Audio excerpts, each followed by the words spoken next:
Olá, pessoal, tudo bem?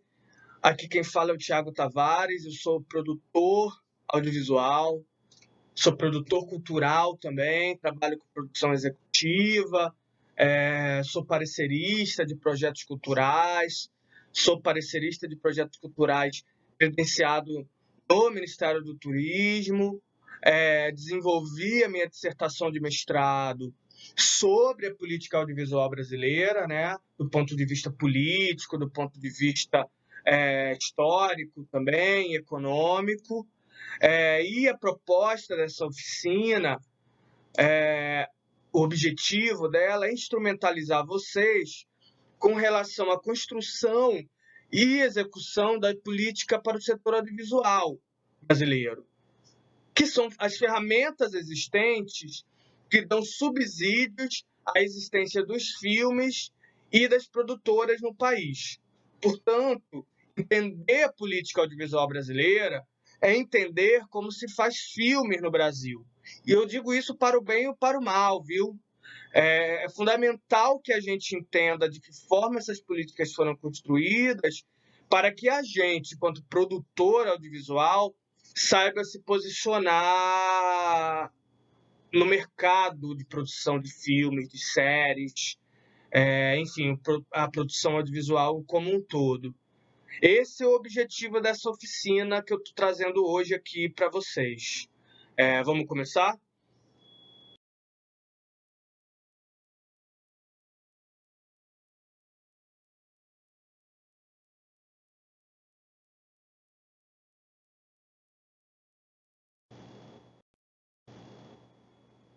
Antes da gente começar, vou apresentar aqui para vocês a maneira como eu estruturei a oficina, tá bom? Eu começo falando do nascimento da legislação cinematográfica para o setor audiovisual brasileiro, lá na era Vargas, um pouco tentando entender as motivações políticas, as motivações sociais e culturais para a construção dessas ações. No segundo momento, eu parto para o período do regime militar e tento explicar para vocês como se deu a legislação para a produção audiovisual brasileira a partir da Embrafilme e essa motivação do Estado brasileiro como produtor, também como produtor cinematográfico, né? A gente vai um pouco tentar entender como se deu essas legislações para o cinema brasileiro a partir dessa configuração, né?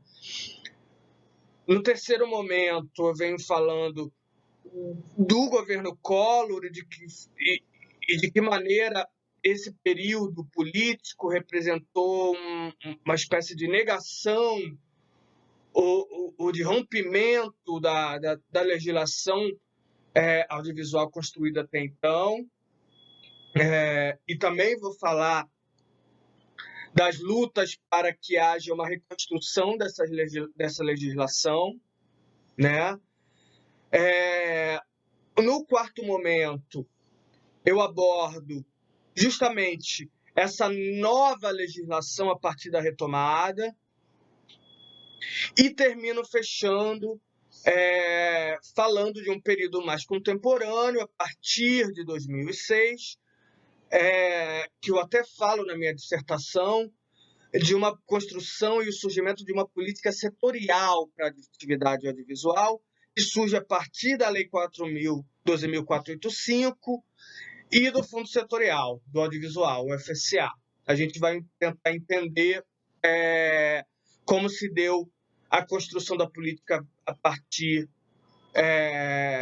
da lógica do preceito de setorialidade, né? São esses os 5 tópicos que a gente vai abordar aqui na nossa oficina. Vamos lá? Para começar, eu vou apresentar para vocês um pouco o contexto político-social da época da chegada de Getúlio Vargas ao poder, lá em 1930, né? As mudanças implementadas pela chegada de Getúlio Vargas ao poder federal foram consolidando a substituição de um projeto de país que até então se configurava a partir de uma ordem agrária, que vivia da exportação de bens primários, principalmente café até então, né, para um modelo econômico de ordem industrial urbana. Na prática, a Revolução de 30, que trouxe Vargas ao poder, mudou o rumo da acumulação capitalista no Brasil, redesenhou o papel do Estado nessa seara econômica, né, em prol de uma dicção nacionalista e intervencionista, estabelecendo o polo urbano industrial como eixo dinâmico da economia brasileira.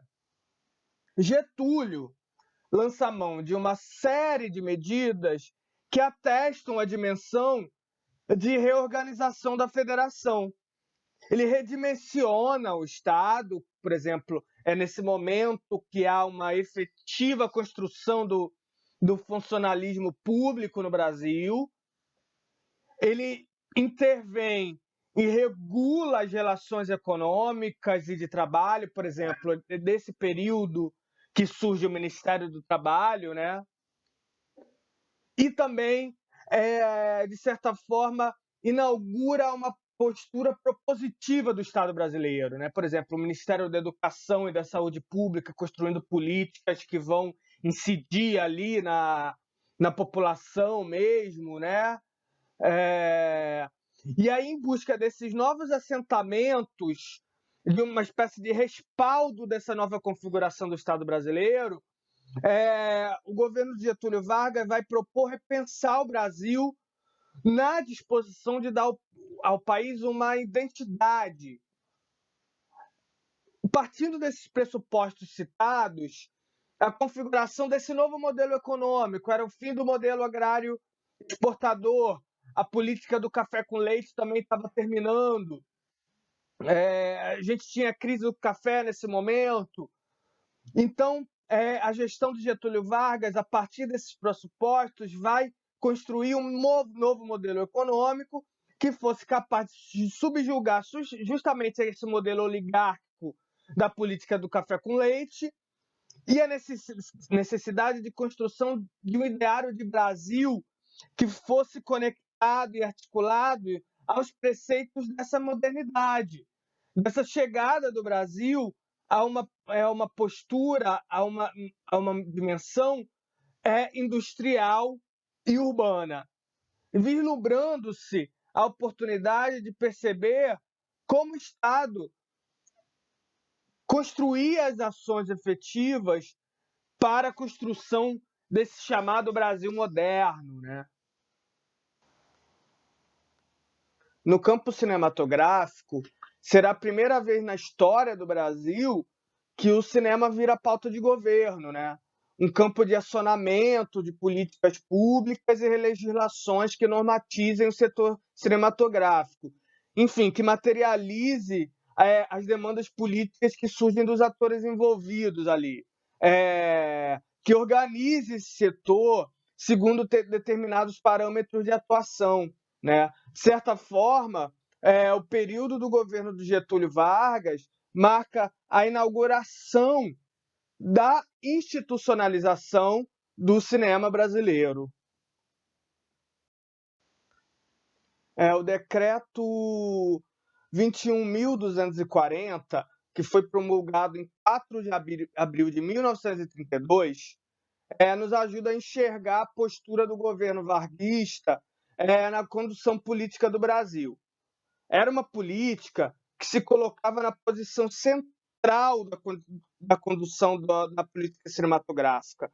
Funcionava como um árbitro dos conflitos entre os agentes do campo, revelando um tipo de postura do Estado que centraliza as disputas da sociedade em um mesmo bojo, né? A inauguração da regulação da atividade cinematográfica pelo Estado brasileiro se deu de maneira a responder às demandas de todos os setores do fazer cinematográfico, ou seja, a questão da produção, da exibição, da censura, passando pela questão da importância também de subsidiar a importação da película cinematográfica, dentre outros, né? O decreto também surgia sob uma justificativa que considerava o cinema, e aí entre aspas, um meio de diversão que o público já não prescinde, né? Oferece largas possibilidades de atuação em benefício da cultura popular, desde que convenientemente regulamentado. Coloca entre aspas por isso, porque isso está ali no decreto mesmo, né? E aí, interpretando é, é, essa parte do decreto, significa um pouco que o cinema era reconhecido pelo governo como um bem de profunda importância cultural e instituía a urgência da sua devida regulamentação, né? É interessante também notar como já na década de 30, o Estado brasileiro adentra o campo da produção de filmes, tornando-se uma espécie de produtor mesmo, né? Os filmes educativos e os cinejornais ocupavam um espaço do mercado exibidor por conta da obrigatoriedade de exibição do curta-metragem antes do filme estrangeiro, né? Esse também foi um decreto que inaugurou o acolhimento do cinema pelo Estado, normatizando, condicionando e configurando uma série de órgãos, grupos e associações que foram construindo toda uma dimensão política para o setor audiovisual do país. Surgiram igualmente departamentos, grupos de trabalho, comissões. Era o início mesmo de uma institucionalização, né, do cinema.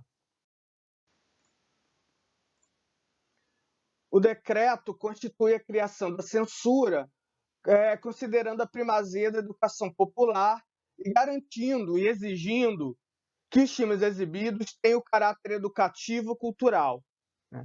Isso revela algo como se a obra fílmica nacional, por si só, pelos seus temas, cenários e, claro, por ser produzida em território nacional, já possuísse em seu cerne o caráter cultural necessário para educar, instruir e revelar para as massas a cultura manifestada no Brasil, né? O aspecto mercadológico também fica condicionado à questão educativa, revelando com isso um aspecto economicamente limitador, como se o cinema brasileiro só pudesse existir economicamente se cumprisse um papel previamente definido pelo Estado, né? O decreto 21.240 foi um desenho de política cultural bastante complexo em sua estrutura, posto que procurou delinear uma atividade cultural por um caminho que promovesse a cultura brasileira e que tivesse esse teor de conhecimento, algo que pudesse enriquecer intelectual e culturalmente a população brasileira, né?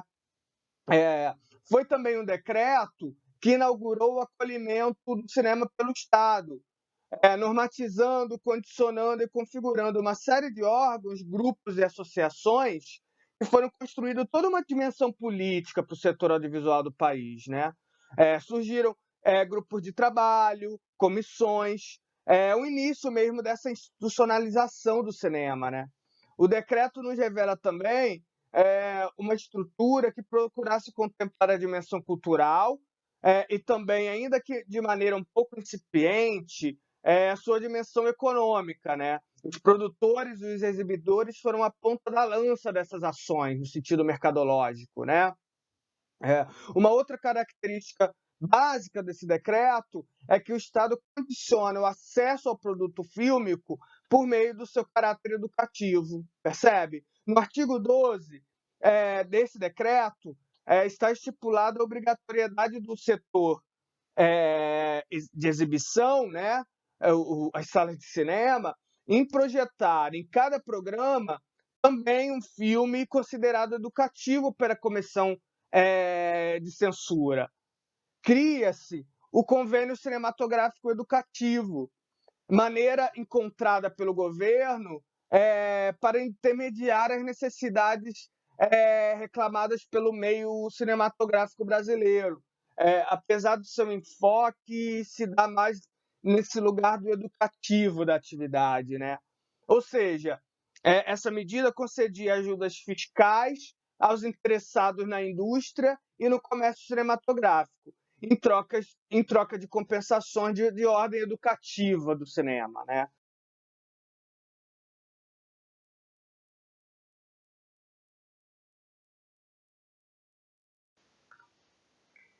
E aí, dentro desse contexto de promoção de um cinema educativo promovido pelo governo varguista, a gente tem a criação do Instituto Nacional de Cinema Educativo, né? O chamado INSE.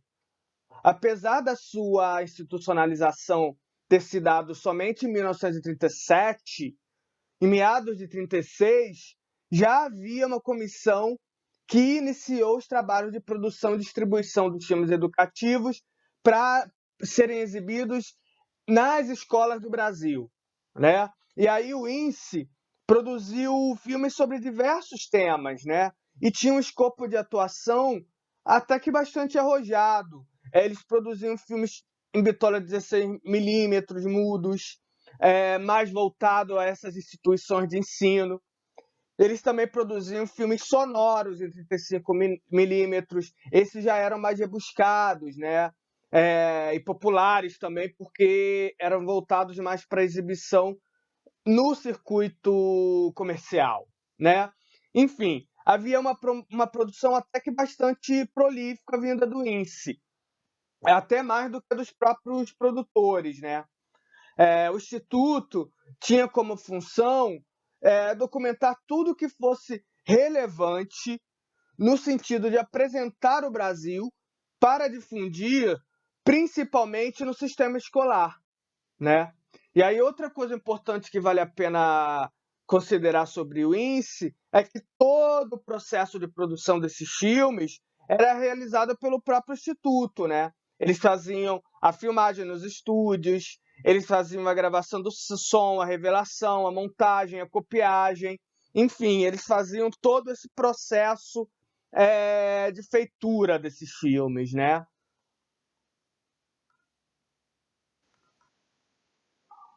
Agora acho que vale a pena falar um pouco sobre a estruturação da censura promovida pelo governo Vargas, né?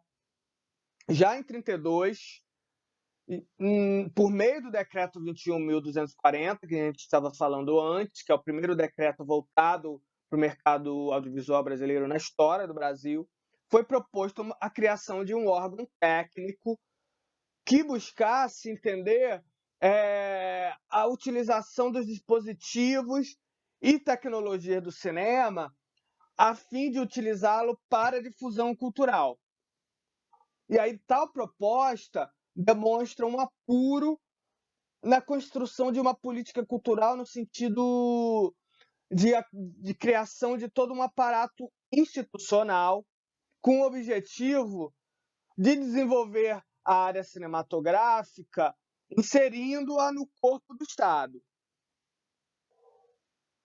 Esse órgão só foi de fato institucionalizado por meio do Decreto 24.651 de 34, que cria, sob a alçada do Ministério da Justiça e Negócios Interiores, e aí é surpreendente, porque não vai para a alçada do Ministério da Educação e Saúde, né?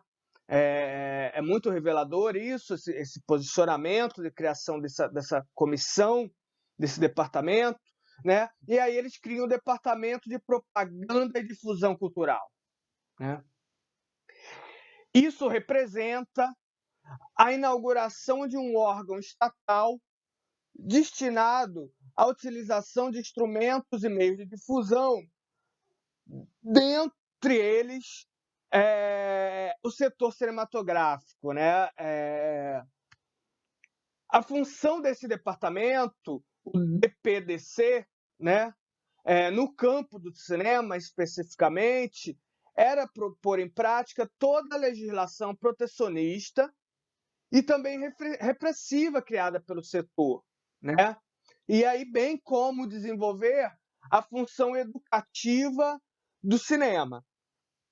Ações como obrigatoriedade de exibição do curta-metragem, incentivos e vantagens aos cineastas, ficava sobre a alçada do DPDC, né? As atribuições desse departamento acabaram reconfigurando ali o desenho cinematográfico do setor, né? A partir de 1937, e aí vem a instauração da ditadura do Estado Novo, varguista, o DPDC muda, né, seu caráter de atuação e passa ao Departamento de Imprensa e Propaganda, o famigerado DIP, né, que ganha contornos de mecanismo de controle mesmo, ao lidar com toda a área de comunicação do Estado. Percebe como a ditadura do Estado Novo vai um pouco aglutinando ali toda essa seara comunicacional de forma a controlar, né, a veiculação de mensagens e comunicações do Brasil. E aí, esse DIP era um órgão ligado diretamente ao presidente da República, né? E aí acabou sendo a medida mais propositiva do governo varguista para o setor até aquele momento, né? No caso do cinema, a intervenção do DIP se dava em todas as áreas, desde a censura, passando pelo fomento, fiscalização e pela produção de filmes, né? A centralização do controle de informações e a expansão do poder de propaganda do Estado levam à centralização desse poder simbólico advinda das comunicações, né? E o DIP era o órgão responsável por administrar essa centralização e esse controle, né? O departamento ele possuía uma estrutura que utilizava e possibilitava o governo atuar em diversas frentes do setor cultural, né? A divisão de divulgação, divisão de radiodifusão, divisão de cinema e teatro, divisão de turismo, divisão de imprensa e serviços auxiliares. Era dessa forma que era estruturado o DIP, né? E aí era um momento em que o Estado Novo buscou conferir uma imagem mítica à sua gestão e à figura também dos seus integrantes, né? E aí, para pôr tal projeto em prática, o DIP produziu um amplo espectro de imagens que construíam uma certa imagem do Getúlio Vargas e do seu governo, né? E aí o Getúlio foi filmado pelo DIP inaugurando obras, serviços públicos, excursionando por vários estados, tendo contatos acalorados com a população brasileira, enfim. O DIP acabou funcionando como esse órgão que promovia uma imagem um pouco mítica do governo Vargas e também censurava tudo que era contrário ao governo, né? Então o DIP tinha esse duplo caráter, né? E aí, para concluir essa primeira fase da legislação audiovisual brasileira, essa fase getulista, né, da política audiovisual, é importante falar que o cinema ele foi tratado com especial esmero durante a estadia de Vargas na cadeira de presidente, né? Sua forma inédita, inaugurando de fato uma política no trato com a atividade cinematográfica, estava ancorado a preceito dos mais modernos, né? Que já entendia o cinema como um meio complexo e de uso das mais variadas formas, né? Analisando os decretos, as medidas governamentais e a própria forma de organização da classe, percebe-se o desenho institucional de como o governo vislumbrou o cinema, né? E suas práticas e também seus usos. O governo que surge a partir de 30 articulou as políticas públicas para a construção de um uso do cinema que auxiliasse a integração nacional,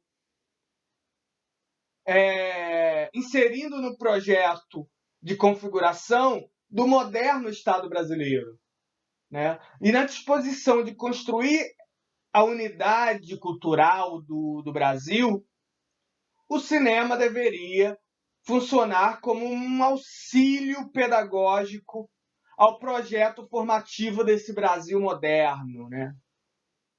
E aí toda a regulamentação, a primeira na história do país que procurou normatizar e regular o setor de cinema, procurou condicionar a atividade na construção e no intrínseco viés educativo do filme, do uso do filme, modernamente entendendo o cinema como um meio cultural massivo, com o poder de informar e revelar informações e culturas com a força própria da imagem em movimento, né?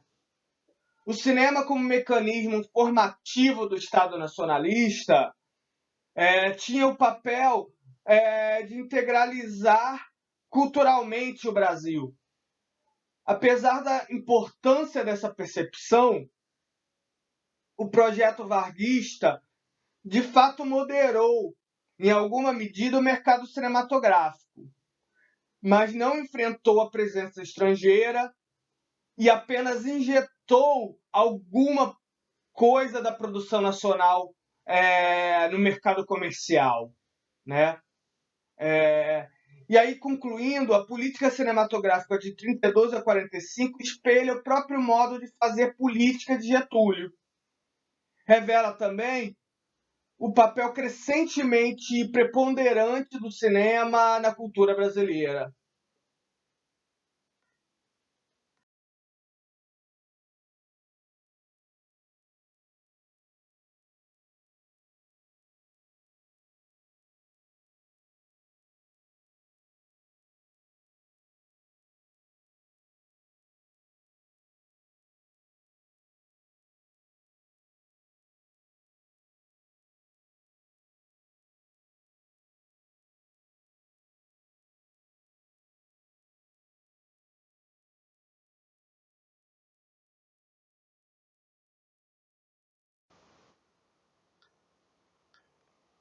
Agora a gente vai falar de uma etapa das políticas audiovisuais e da legislação audiovisual brasileira, que é considerada pelos estudiosos como um dos mais exitosos mesmo da história, que é o Decreto-Lei número 862, que trata da criação da Embrafilme, né?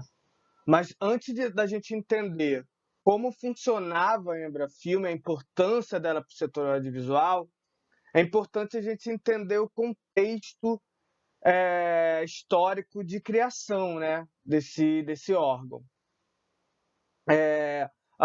A Embrafilme foi criada nesse momento do Brasil em que havia um forte debate acerca dos processos de modernização do país, desse desenvolvimento que estava sendo articulado no país. E por conta desse debate, dessa modernização, de que o Brasil precisava modernizar-se, a cultura entrou a reboque, né? E também entrou na reboque como mais um quesito a ser modernizado e também como um quesito a ser acionado pelas políticas públicas para que ela seja modernizada, né? Tanto que a gente tem a fala histórica do Renato Ortiz, né? Que falar em cultura brasileira é discutir os destinos políticos de um país, né? Ele vai falar isso. Então, isso traduz perfeitamente como era o sentimento naquela época acerca da cultura brasileira, acerca dos destinos do país, né? E também havia o desenvolvimento da indústria cultural no Brasil, né? Que finalmente ganhava um corpo e um volume que já havia sido desenvolvido nos países europeus, na América do Norte, por exemplo, e tardiamente isso chega ao Brasil e havia uma necessidade também de modernizar a cultura brasileira para dar conta dessa nova realidade, né, da cultura como uma indústria cultural, né? Então percebe esses elementos A gente vai juntando esses elementos e compondo um mosaico em que se assentam os pressupostos de criação das políticas, né, para o setor. Então, a empresa brasileira de filmes, a Embrafilme, é criada em 12 de setembro de 1969, ou seja, ela é pós AI-5, né? E cria uma empresa de filmes no escopo do Estado brasileiro. Percebam o nível de complexidade e modernização que um setor cultural brasileiro vai ganhar, né? E tendo o Estado brasileiro como um agente protagonista, o propulsor dessa medida, né? Então, a Embrafilme, ela é uma intermediação do Estado militar. Percebam também como é complexo. A gente está falando do regime militar aqui, né? Que matou tanta gente, que censurou muita coisa, né? Essa intermediação desse regime militar no campo do cinema, é claro que a, não se, a responsabilidade para a criação dessa política não vem só do Estado brasileiro, mas vem de muita luta da classe cinematográfica, né? E essa empresa, ela é criada como forma de promover justamente, como eu tinha falado anteriormente, dessa industrialização, né? Dessa transformação do mercado cinematográfico brasileiro numa indústria cultural, né? E aí a gente analisando esse decreto de criação, o artigo 1º diz que fica autorizada a criação da Sociedade de Economia Mista, determinada Empresa Brasileira de Filmes S.A. E aí ela tem uma personalidade jurídica de direito privado. Agora, analisando um pouquinho mais o decreto de criação da Embrafilme, lá especifica que o capital social da Embrafilme terá como valor inicial 6 milhões de cruzeiros na época, né, que era moeda brasileira na época, fracionado em 6 mil ações nominativas. Percebam como era configurada a Embrafilme, totalmente diferente do que é hoje, né? E essas ações, elas conferiam ao titular, a seu titular, a participação nos resultados econômicos da empresa, poderes de voto em assembleia, mas elas não davam direito preferencial aos dividendos. E destas ações, 70% delas eram subscritas pela União, em posse do Ministério da Educação e Cultura, e as remanescentes ficavam divididas por entes de direito público ou privado. Na prática, essa junção econômica entre o Estado e o privado acabou que não se configurou de uma forma igualitária, né? Porque analisando a legislação da Embrafilme, a distribuição total desse capital privado da empresa, ele tinha como principal acionista justamente o Estado brasileiro. O José Mário Ortiz Ramos, que é um historiador, uma pessoa que se debruçou sobre a história da legislação audiovisual brasileira, ele também atesta que há um caráter centralizador dessa medida, né? E ele fala que a União fica com quase a totalidade do capital social da Embrafilme, restando às produtoras somente uma parcela de 0,6%. Então, é uma empresa pública, tem essa característica industrial, mas ela é majoritariamente estatal também. Essa articulação com o mercado privado, ela não se deu, na administração efetiva da Embrafilme, não se deu de uma maneira importante, né? E aí, continuando aqui, em 1970, a empresa concede os primeiros incentivos, né? Que funcionava como uma espécie de empréstimo bancário. Mas somente em 75, por meio da lei que regula, que faz alterações na legislação audiovisual brasileira e confere à Embrafilme um poder quase que soberano da política cinematográfica brasileira, é que, de fato, a Embrafilme começa a se tornar a Embrafilme que todo mundo conhece, cases de sucesso e recorde de bilheteria até hoje se mantém, né? E entre as atribuições dessa nova Embrafilme estavam a capacidade de coprodução, aquisição, exportação e importação de filmes, o financiamento à indústria cinematográfica, distribuição, exibição e comercialização dos filmes brasileiros no exterior, por exemplo, promoção e realização de festivais, mostras, concessão de prêmios, incentivos a filmes nacionais. Percebe como o escopo de atuação da Embrafilme era gigantesco, né? Como ela atuava de fato em várias frentes da indústria cinematográfica. Ou seja, entre as atribuições da Embrafilme estava a possibilidade de coprodução, que permitia que a empresa assumisse os riscos do investimento, além do controle dos setores de distribuição, exibição, comercialização dos filmes em todo o país. Eles faziam o controle dos borderôs, então eles tinham acesso a todos os resultados de bilheteria. Essa ampliação do escopo de atuação da Embrafilme transferiu para a empresa plenos poderes para gerir o mercado cinematográfico. E ela conseguiu fazer isso, sim. Era uma época que você tinha um controle total dos dados de mercado, você tinha muita informação a respeito sobre os lançamentos. A empresa conseguia, de fato, organizar e atribuir informações acerca dessa organização do mercado audiovisual, entende? Então, a Embrafilme ela conseguia ser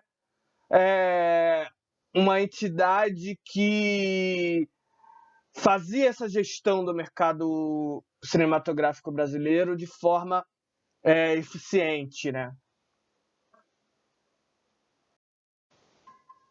E aí, analisando os impactos da Embrafilme no setor cinematográfico, a gente percebe que ela foi bastante exitosa, né? Ela se vale de outros mecanismos para articulação e promoção da produção audiovisual brasileira, como a Lei da Dobra, que é uma lei que garantia uma semana a mais de exibição da obra cinematográfica brasileira, caso ela ultrapassasse a frequência de ocupação da sala com relação à semana anterior, né?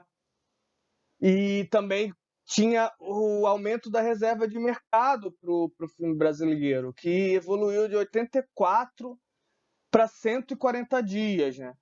E a partir dessas medidas, fora todo o trabalho de investimento nos filmes, essas obras produzidas pela Embrafilme, elas começaram a fazer sucesso de público, sucesso de bilheteria, né? E com a empresa cada vez mais participativa nesse mercado, por exemplo, o setor de distribuição da Embrafilme chegou a ser o maior da América Latina, né? E aí 9 filmes em 75 ultrapassaram a marca de 1 milhão de espectadores. Em 76 foram 13 filmes, ou seja, com a criação da Embrafilme e as medidas de regulação do mercado, como a Lei da Dobra e a reserva de mercado, o cinema brasileiro começou a produzir o seu sucesso. Apesar de todas essas medidas que ampliaram de fato o consumo, a distribuição e a exibição do filme brasileiro no seu próprio mercado, ali no final dos anos 70, início dos 80, durante toda a década de 80, na verdade, com a crise econômica, a crise do petróleo, que vai derretendo o poder de investimento do Estado brasileiro, né? A produção de filmes diminui. A Embrafilme perde sua capacidade de investimento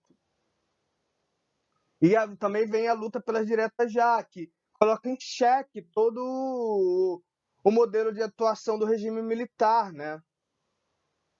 Soma-se a isso a alta da inflação que come os orçamentos, diminuindo esse poder de produção dos filmes, tornando os filmes mais caros de serem feitos também. E também começam a surgir na imprensa notícias de golpes, casos de corrupção, de mau uso do recurso por parte de certos produtores. E entre os membros da classe também começam a surgir acusações de clientelismo, política de balcão, de preferência a certos cineastas em detrimento de outros. Tudo isso vai promovendo uma espécie de campanha que vai enfraquecendo, de fato, a imagem da Embrafilme e sua capacidade de atuação. Tudo isso deságua, toda essa tensão deságua no final dos 80, início dos anos 90, com a chegada de Fernando Collor à presidência da República, que vai demarcar o fim do período da Embrafilme na legislação audiovisual brasileira.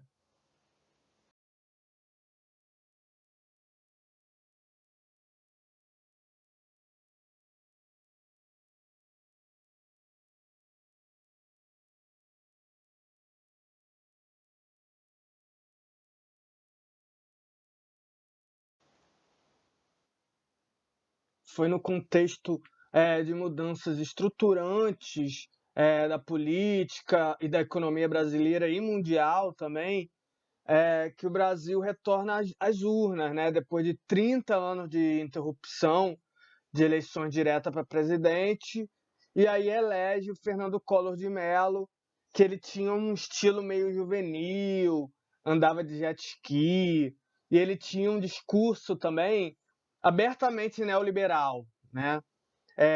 Ele se travestia de caçador de marajás, que era um termo que ele usava para combater a corrupção na política, né? E aí, nesse sentido, com a chegada do Fernando Collor, ocorre uma redefinição do papel e da dimensão do Estado brasileiro, né? Que deveria atuar, segundo esse preceito neoliberal, de forma mínima, se concentrando apenas em setores que o mercado supostamente não teria, e aí entre parênteses, não queria, né, ou não queria, e não teria condições de atuar, né? É uma espécie de passo à frente mesmo do mercado como o protagonista do desenvolvimento econômico, né? E aí, na prática, o que o Collor fez? Ele promoveu um projeto de privatização das estatais, com foco em empresas de estruturas industriais, as siderúrgicas, as petroquímicas, por exemplo. E aí foram cerca de 18 empresas estatais privatizadas durante o período que o Collor ficou na presidência, né? E aí, além dessas privatizações, houve um processo também de abertura comercial, mudança no mercado de câmbio, e um processo também de redução de tarifas de importação, com a intenção de promover um outro fundamento no padrão de acumulação do capital aqui no Brasil, né? Que era pautado na subordinação do mercado ao mercado estrangeiro, por exemplo, e pelo capital estrangeiro internacional, né? Então houve uma abertura do mercado brasileiro ao produto estrangeiro, né?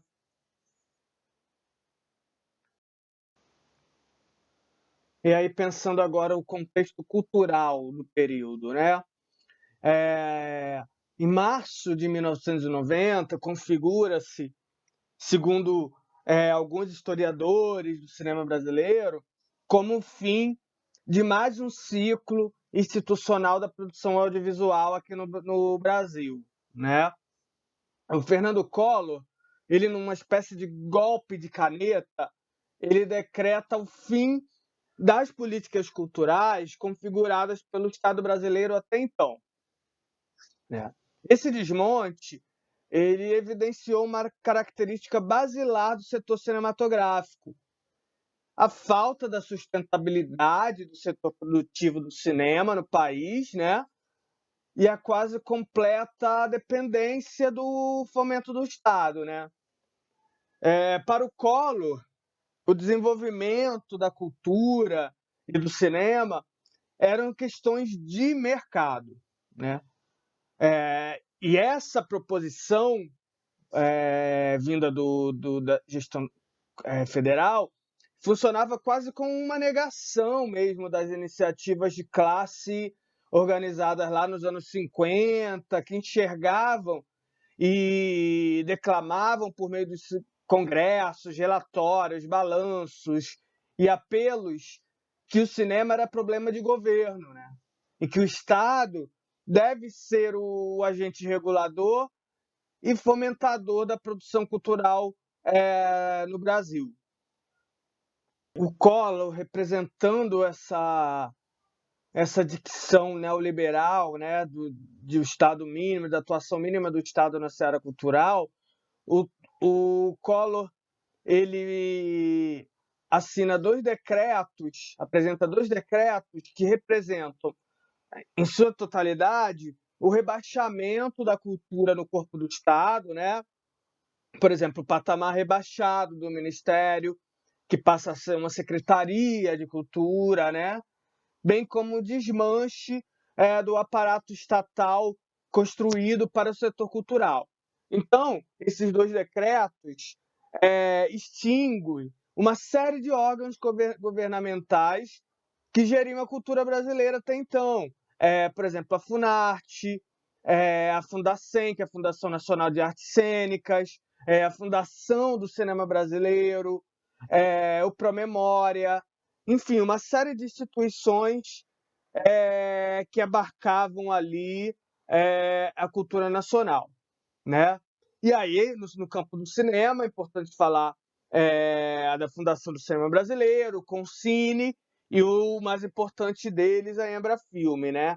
E aí, dessa forma, desaparece no campo audiovisual todo esse aparato institucional de ordem federal que estabelecia a legislação, a normatização, a fiscalização e o fomento da atividade cinematográfica, né? Nesse sentido, expiram-se leis, decretos e portarias específicos para o setor, deixando o cinema meio que órfão de política pública mesmo, né? E também falar que o fim súbito desse mecanismo de fiscalização, de amparo, né, para o setor audiovisual, levou a uma verdadeira invasão estrangeira, né, oriunda principalmente da indústria cinematográfica norte-americana, né, os Estados Unidos. Inclusive tem um pesquisador, o João Baroni Reis Silva, ele diz que o market share, né, a fatia de mercado ali no setor cinematográfico brasileiro chegou, internacional, né, a fatia de mercado do cinema norte-americano chegou a 98% do mercado de sala de exibição aqui no Brasil, né? E aí, com o fim da cota de tela, as salas de exibição ficaram desobrigadas a exibir o conteúdo nacional, né? E aí o resultado desse desmonte, né, foi desastroso assim, para o setor audiovisual, para a iniciativa audiovisual brasileira, né? Mas, ao mesmo tempo, acenderam um espírito de politização da classe, né? Eles começam a se reorganizar em prol de uma nova relação com o Estado, né? Nessas intensas discussões oriundas a partir dos destroços, né, dessa política audiovisual, também surgiu uma nova diretriz norteadora, né? Uma visão pautada numa visão mais de negócios e mais distante da sua relação com o Estado. E aí eu trago essa pergunta: seria essa semente que o neoliberalismo, essa lógica neoliberal implementada pelo Collor, plantou na atividade cinematográfica, ou foi uma forma encontrada pelos realizadores para dialogar com essa nova forma de Estado advinda desses ideários neoliberais, né?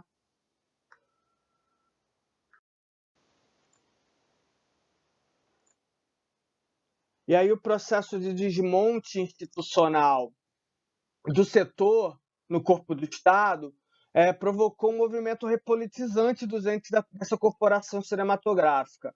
E aí, a partir disso, uma nova organização de classe vai criando uma dicção em torno de uma reação mesmo, né? A priori, eles buscam métodos alternativos de financiamento para a atividade, e mais posteriormente a busca por uma nova filosofia de ação, né? E aí, nesse momento inicial, surgem estratégias locais.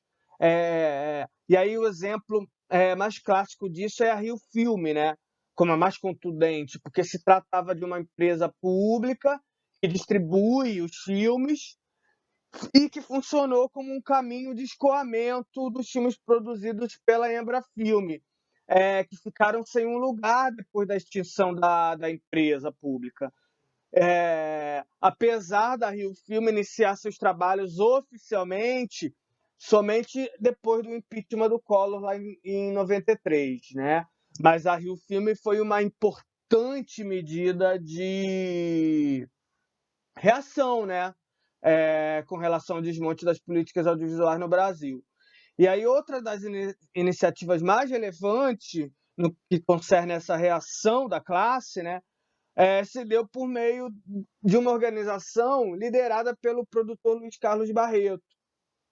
E aí, esse grupo articulou junto ao Congresso Nacional, quer dizer, eles iam lá fazer enfim, se reunindo com congressistas para poder pautar, né, o retorno da construção da política audiovisual, uma série de estratégias, né? E dentre elas estava a possibilidade de utilização das verbas oriundas da Embrafilme, porque ela mesmo desativada, ela continuava a receber tributos, né? Esse grupo liderado pelo Luiz Carlos Barreto, eles estavam lutando para que essa verba fosse realocada de forma a financiar os projetos audiovisuais. Eles conseguiram isso, e aí o governo promulga, em 27 de abril de 92, o chamado Prêmio Resgate do Cinema Brasileiro, né? Aí agora eu vou falar um pouco desse processo de retomada depois do desmonte das políticas culturais e das políticas audiovisuais no Brasil, né? Causada pelo Collor. Quem é o grande protagonista dessa fase da retomada é o diplomata Sérgio Paulo Rouanet. Ele é convocado para cumprir essa missão, né? Ele estava atuando como embaixador do país lá na Dinamarca, e aí ele possuía um perfil que corroborava mais com o escopo de atuação da Secretaria da Cultura, né? Ele era um diplomata e também ele era um intelectual, tinha vários livros publicados, né? E aí ele chega na Secretaria de Cultura com a mão no freio, né, para o desmonte, e um discurso comedido, é, aí proclamando um pouco que as medidas que ele ia tomar para o campo cultural iam partir de uma destruição criadora. A partir dessa destruição, ele ia criar uma nova fase, né? E aí é através dessa diretriz que o Rouanet vai organizar uma série de encontros e reuniões com a classe cultural, a fim também de ouvir as considerações, as suas considerações e demandas, e construir alguma proposta que dê lugar a essa política de terra arrasada que se via configurada até então, né? Então, no dia 23 de novembro de 91, é promulgada a Lei 8.313, né? Mantendo a mesma lógica de incentivo de ordem fiscal, porém substituindo a Lei Rouanet, a Lei Sarney, e ampliando o escopo de atuação, né? Essa lei ficou conhecida como a Lei Rouanet e representou a retomada do fomento ao setor cultural do período. O decreto também tem como disposição a instituição de um programa para o apoio à produção cultural. Quer dizer, a Lei Rouanet tinha era uma espécie de tripé institucional ali, né? Você tinha o Programa Nacional de Apoio à Cultura, chamado PRONAC, que tinha como objetivo fundamental a captação de fundos e seu direcionamento para a área, né? E aí o PRONAC estava articulado em instrumentos. Você tinha o Fundo Nacional de Cultura, o chamado FNC, os Fundos de Investimento Cultural e Artístico, FICART, e os incentivos a projetos culturais via renúncia fiscal, né? O Fundo Nacional de Cultura, ele funciona como um fundo público mesmo, para o investimento em projetos culturais. O FICART, ele permite a criação de fundos de investimento com articulação com a Comissão de Valores Mobiliários, né? Uma coisa mais de mercado de ações e tal. Ou seja, o incentivo se transforma em uma aplicação financeira ali, né, realizada por um determinado grupo investidor, percebe? Ofertado naquele mercado de ações. E o último instrumento desse programa trata justamente do incentivo a projetos culturais por meio de renúncia fiscal, né? Por meio dessa aplicação do imposto de renda devido em projetos culturais. Uma coisa também que é importante falar sobre esse período é sobre a promulgação da Lei 8.401, de 8 de janeiro de 92, né? E sua posterior regulamentação pelo Decreto 567, de 11 de junho de 92. Esses decretos eles representaram o retorno de uma legislação específica para a atividade e também, ao mesmo tempo, uma inauguração de uma nova relação entre o setor e o Estado, que estavam ali rompidos por conta do projeto neoliberal do Collor, né? Era o fim do período de intervenção direta na produção audiovisual, que tinha a Embrafilme ali capitaneando essa relação, essa intervenção, né? E iniciando uma postura mais indireta, né? Do projeto original desse decreto, o presidente Collor vetou, por exemplo, o capítulo 3, que tratava da criação de um Programa Nacional de Cinema, chamado Procine na época, né? Que tinha como objetivo criar mecanismo de financiamento direto para a atividade, né? Por mais que o artigo 1º desse decreto apaziguou os ânimos ali, reatribuindo um pouco ao Poder Executivo o papel de salvaguarda das atividades, as críticas ao decreto vieram justamente por não haver uma preocupação com o fomento da atividade audiovisual, ou seja, havia o questionamento de onde viria o dinheiro, né, para a produção dos filmes. Porém, uma das medidas significativas dessa retomada da legislação estatal para o setor trata da construção de um sistema de informações e controle de comercialização de obras audiovisuais, né? Que é um mecanismo criado com a intenção de coletar dados e informações recolhidas nas bilheterias do cinema de todo o território nacional. Quer dizer, retomada também de lançar luz sobre esse mercado, né? Que sofreu um apagão de informações por conta da decretação do fim da Embrafilme, né? E aí, em 92, ocorre a derrocada do Collor, a abertura do processo de impeachment, sua renúncia e a chegada de Itamar Franco à presidência da República. E aí, em 20 de julho de 93, é promulgada a Lei 8.685, que em seu conteúdo continha a proposta de criação de um mecanismo de fomento à atividade audiovisual. Lá no seu artigo 1º, estabelece a possibilidade do contribuinte de deduzir percentuais do seu imposto de renda a optarem por financiar e investir em obras audiovisuais brasileiras independentes, né? E aí tal mecanismo ele se insere na lógica de configuração do mercado de capitais, ou seja, a disponibilização dos recursos financeiros para atividades econômicas, né? E aí, seguindo esse sentido, temos o mercado de ações como praxis mais conhecida desse tipo de investimento, né? Porque permite ao investidor a aquisição de ativos de um determinado empreendimento, percebe? No setor, deverá ser feita através de emissão dos chamados certificados audiovisuais, que são papéis que funcionam como ações do filme. As chamadas cotas de patrocínio. Elas autorizam a compra de uma cota da obra com garantia ao investidor dos dividendos gerados pelaquela obra audiovisual, né?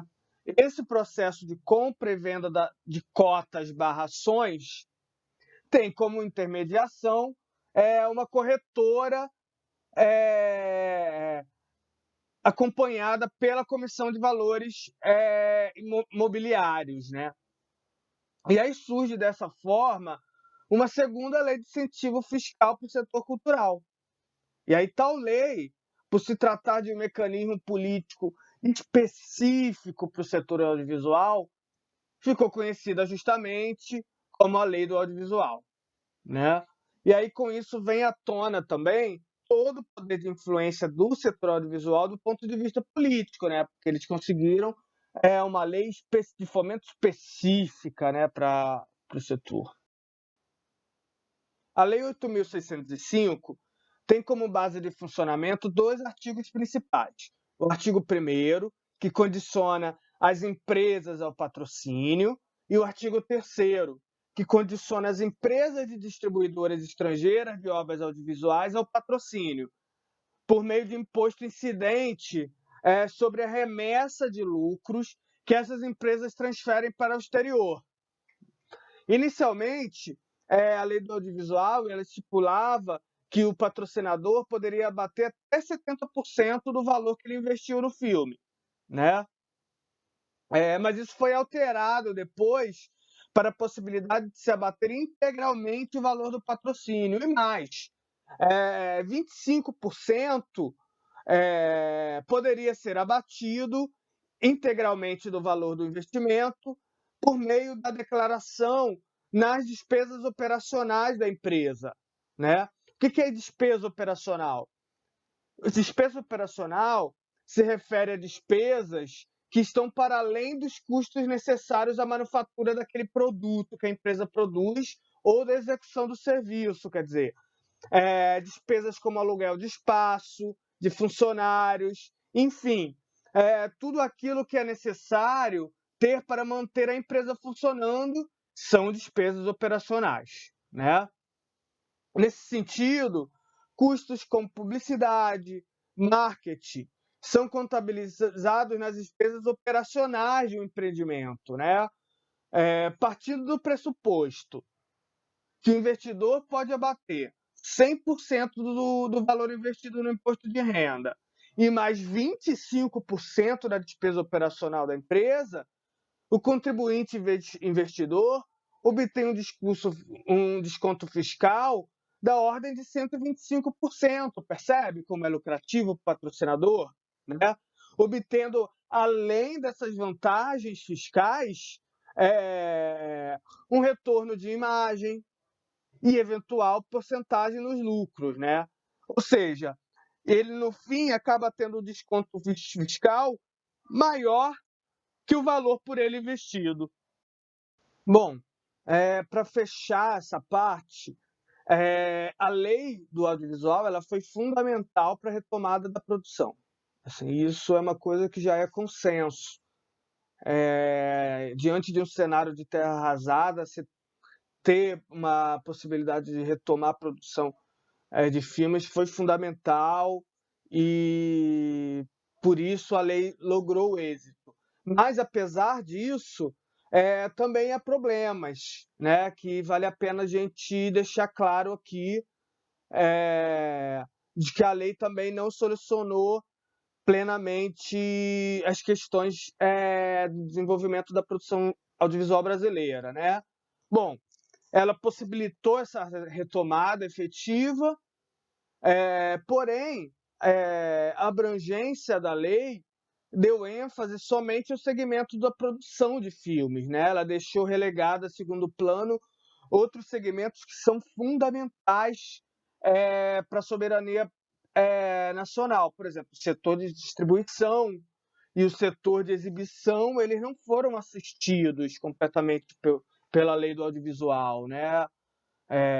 Uma outra problemática que a lei trouxe é o fato de que a concentração dos recursos de patrocínio feito pelas empresas ficavam primordialmente no eixo Rio de São Paulo, até porque a maioria das empresas patrocinadoras são desses territórios, ou seja, você fez uma medida que desenvolveu muito mais o sul-sudeste do Brasil do ponto de vista da produção audiovisual, né, em detrimento das outras regiões do Brasil, né?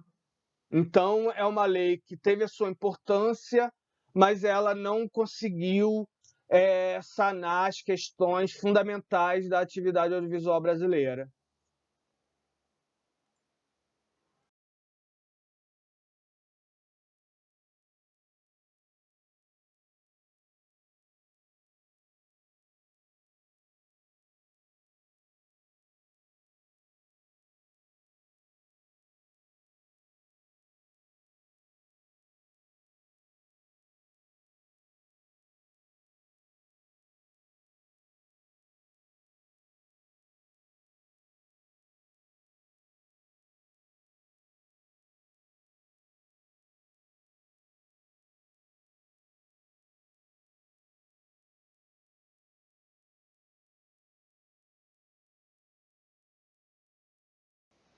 O Fundo Setorial do Audiovisual, ele surge com as disposições da primazia de utilização do Fundo Nacional de Cultura como indutor do desenvolvimento cultural do Brasil.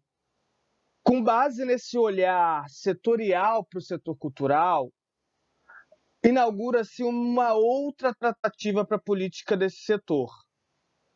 As premissas buscadas para a construção dessa política guardam influência da construção de outros fundos setoriais que já são existentes no Brasil, ou seja, a política do Fundo Setorial do Audiovisual guarda a herança de outras políticas de desenvolvimento de setores produtivos do Brasil.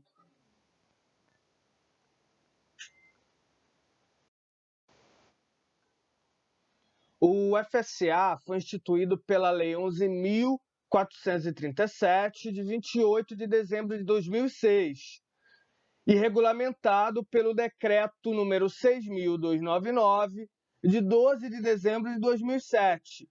Representa, ao mesmo tempo, uma alteração na medida provisória 2228 de 2001, aquela que criou a Ancine lá em 2001, e representa também uma ampliação da política para o setor audiovisual brasileiro.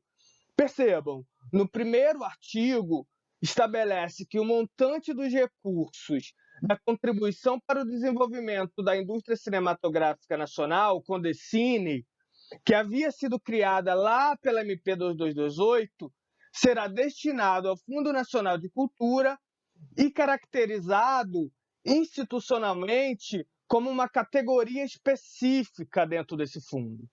É importante salientar que essa opção pela criação de um fundo setorial, via o Fundo Nacional de Cultura, via o Fundo Nacional, representa uma alternativa da gestão federal para redimensionar a importância do Fundo Nacional de Cultura, que até então tinha uma participação um pouco tímida, um pouco como coadjuvante ali no fomento à cultura brasileira, como um protagonista na política de fomento à cultura nacional, conferindo, então, a esse fundo uma característica, um papel cada vez mais central na política cultural desse período.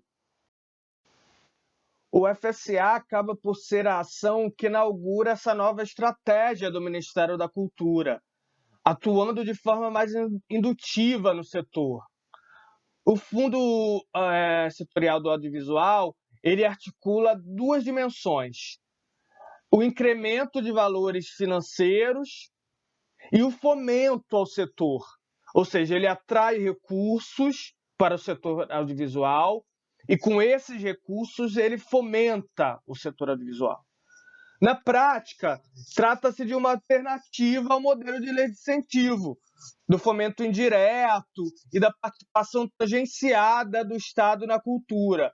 É a configuração de um plano de atividades e ação organizado, que visa o desenvolvimento da atividade audiovisual no Brasil. Sobre a Condecine, cabe considerar que a medida provisória esclarece que a contribuição ela é gerada a partir da veiculação, produção, licenciamento e distribuição de obras cinematográficas e videofonográficas com fins comerciais por segmento de mercado a que forem destinadas. O que é o conteúdo do Condecine? Ela é uma contribuição de intervenção sobre o domínio público, ou seja, é um CID. O CID é um tributo de competência exclusiva da União, usado como mecanismo de intervenção do Estado em dado setor econômico, e cuja totalidade da arrecadação já possua uma destinação pré-definida, ou seja, o CID, que é o Condecine, é um tributo com uma finalidade específica já determinada quando de sua implementação. Além disso, ele é de natureza extrafiscal, ou seja, não se destina a suprir os cofres públicos com esses recursos financeiros. É diferente dos tributos de arrecadação fiscal. Portanto, o Condecine não é dinheiro público, não é do Caixa da União. É uma arrecadação com destinação já previamente definida. Qual o conteúdo financeiro do FSA, então?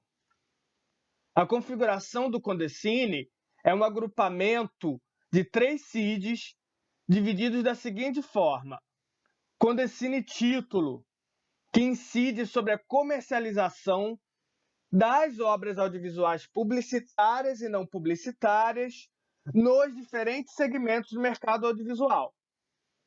O Condecine Remessa incide sobre os agentes que pagam os rendimentos referentes à exploração das obras audiovisuais no mercado brasileiro para o exterior. Já o Condecine Teles incide sobre os provedores de serviços de telecomunicações autorizados a distribuir o conteúdo na forma de serviço de acesso condicionado. Seu conteúdo contém características de promover ações que impactam as estruturas do setor, diferentemente do modelo de lei de incentivo, que não promovem ações múltiplas e concomitantes que induzam a formação de aparatos de articulação entre os agentes financeiros. De que forma, então, essa arrecadação é distribuída entre os agentes econômicos do setor audiovisual?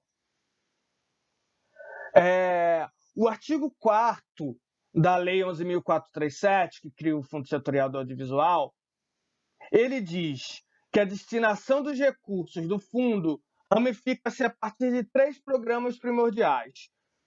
O Programa de Apoio ao Desenvolvimento do Cinema Brasileiro, Prodecine, o Programa de Apoio ao Desenvolvimento do Audiovisual Brasileiro, PRODAV, e o Programa de Apoio ao Desenvolvimento da Infraestrutura do Cinema e do Audiovisual, o chamado PROINFRA. Ou seja, 3 programas voltados aos segmentos considerados como economicamente centrais dessa atividade. O Prodecine e o PRODAV visam contemplar ações voltadas ao conteúdo do mercado cinematográfico, salas de exibição e outros mercados que têm o audiovisual como matéria-prima, televisão, vídeo por demanda e, posteriormente, games. O olhar é direcionado ao desenvolvimento da articulação da cadeia produtiva e, para tal, o foco é na produção do conteúdo audiovisual em todos os estágios: desenvolvimento, produção, distribuição. Na prática, um determinado agente econômico pode lançar mão dos recursos do fundo desde a ideia, ou seja, quando ainda não há um roteiro pronto, essa etapa de desenvolvimento, né? Quanto uma distribuidora pode buscar recursos para lançar um projeto já finalizado. No caso do mercado de TV, um determinado canal pode acionar o fundo para produzir em regime de coprodução com as empresas produtoras uma série, um telefilme ou um programa. Já o PROINFRA configura ações voltadas ao desenvolvimento da infraestrutura de serviços do setor, em sua dimensão técnica e amplitude de alcance também. São os chamados bens de capital, né? Ou seja, são os meios necessários à realização daquela atividade. Essa linha contempla ações de aquisição e modernização de bens, de modernização de salas de cinema, de salas de projeção. Essa linha tem um viés bastante industrial, né? Com escopo voltado realmente à questão de aquisição de equipamentos.